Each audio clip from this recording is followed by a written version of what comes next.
الدكتور حسام موافي دايما له آراء مفاجأة. الدكتور موافي شايف إن الموظف يستحق زكاة رمضان زيه زي الفقير تماما، وكمان هو شايف إن الموظف أولى بالزكاة من الفقير. ليه بقى؟ لأن الموظف مسكين، وربنا أوصى بالمساكين في القرآن الكريم 12 مرة، وأوصى بالفقراء 7 مرات فقط. على فكرة ده مش كلامي، ده كلام الدكتور موافي اللي قاله في برنامج ربي يزيدني علما على قناة صدى البلد. الدكتور بيقول إنه أمسك بالقرآن الكريم علشان يحدد الأشخاص اللي يستحقوا الزكاة في رمضان، فوجد إن مصطلح الفقراء والمساكين قريبين من بعض، وناس كتير مش بتفرق بينهم، وقال إن 100% من المسلمين بيخرجوا زكاتهم استناداً للحديث النبوي: يظل صيام المرء معلقاً بين السماء والأرض لا يرفعه إلا زكاة الفطر. وقال إن لفظ المسكين ورد في القرآن 12 مرة، بينما جاء لفظ الفقير 7 مرات فقط.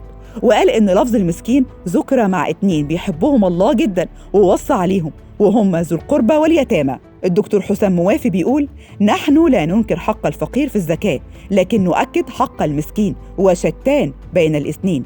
فالفقير لا يجد قوت يومه، أما المسكين فسنفسرها طبقاً لما ورد في سورة الكهف في الآية اللي بتقول: أما السفينة فكانت لمساكين يعملون في البحر. يعني المسكين ممكن يكون عنده مركب ب1,000,000 جنيه، لكن فيها شرط أنهم يعملون. ولما بنترجمها بلغة العصر نجد إنه شخص بينتمي للطبقة المتوسطة، ليس فقيراً أو غنياً.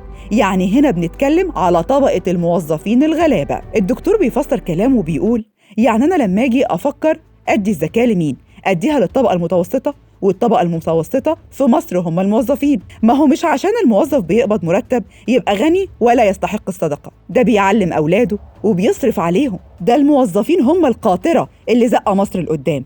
الموظف ممكن راتبه يكون مش مكفيه، وابنه عايز لبس وكتب ودرس خصوصي ومصاريف جامعة ومدرسة، وهو مسكين ومش قادر. الدكتور في نهاية كلامه كمان قال: الفقير على عيني وراسي، لكن مش زي المسكين. المسكين ذكر 12 مرة في القرآن، واللي بيشتغل ومش عاطل هو ده اللي يستحق الزكاة. ولما براجع نفسي في زكاة الفطر والصدقات بلاقي إن في ناس تحسبهم أغنياء من التعفف، هم دول اللي تبص لهم وتديهم فلوسك. وإن شاء الله ربنا يتقبل منا ومنكم الصيام والقيام، وكل عام وحضراتكم طيبين.